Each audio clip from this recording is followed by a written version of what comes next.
then how do you go about choosing courses? I have met many people in that situation. Actually, the reason why I'm putting this video is because I want to meet as many people as possible, because I meet so many guys who are in that stage where they're making course choices, and I do help them make course choices based on certain criteria that I put in a book. This making choices is where? Oh yeah. Okay, yes. Making career choices after high school. So this is a book that I put together with all the information, 10 criteria about how to go about choosing a course. I'm going to talk about the first one, fit. Yeah, the fit. Like, don't just look at a course as something that is a destination. Look at it as a bridge or a journey towards a certain career. So it's a bridge to a certain career. So if you'd like to become an engineer, the engineering course is a bridge towards becoming an engineer. So if you want to understand if this is a course for you, don't look at the course, look at the engineer. Find out from them, like, how does their work look like on a day-to-day? Do they interact with people much? What are the challenges of that course? Because many people don't think about what are the drawbacks of choosing a certain career in comparison to others, and are those things aligned to who you are as a person? If you don't know who you are as a person, it is time for you to introspect and to look at what makes you feel most alive, and pretty much to choose courses based on that. Some people may push back and say that there are courses that may be related to your passion but not present a similar opportunity. There are two possibilities in that kind of a situation. That person may not know as much about the course that you want to do, or they may be right and it is important to choose a course that also enables you to get as many opportunities after you finish. But that is not the only considerations. Actually, there are 9 other considerations that I put together in this book, the Making Career Choices After High School, to help you make an informed choice.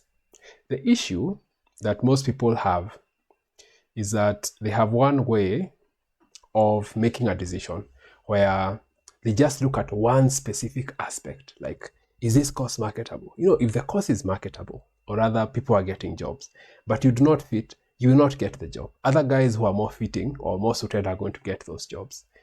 Some people may want to look at other aspects, such as what is the future of this course.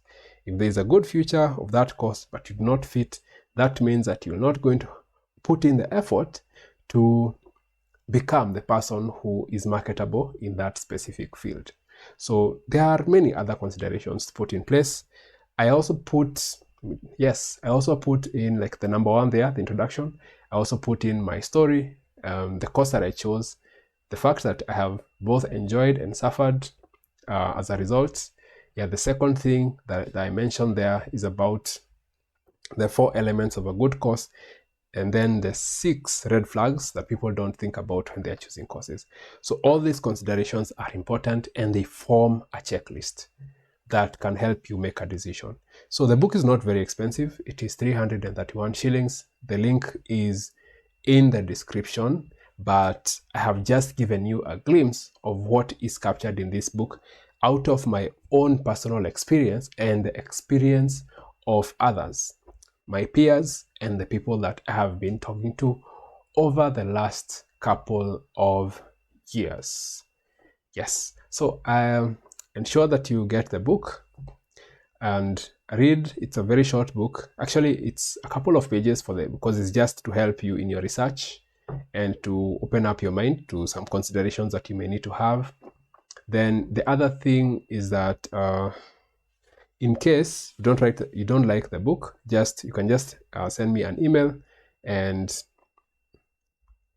I personally am going to do a call with you. We're going to do a call on some things that you may need to be clarified in case the information there is not very clear. And then something else that I'm going to add is I'm going to continually, actually the foundation of this is because I have noticed that if you make this first decision wrong, everything else that follows after this is a catch-up game. You'll find yourself a couple of years later trying to switch careers from one career to another, struggling to, because the responsibilities are going to come, to take care of your family and at the same time switch your career into something that is more suited to you, and that is something that is going to be very difficult.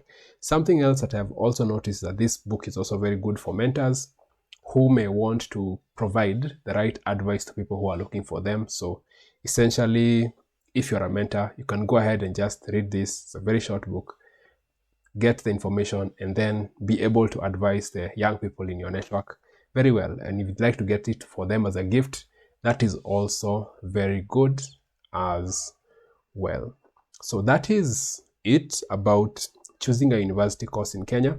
What I wanted you to know out of this video is that you don't just choose based on one criterion. There are several criterion, which I talked about one which is very important, which is the fit, whether you fit in that space, and how to figure out if you actually fit in that particular career.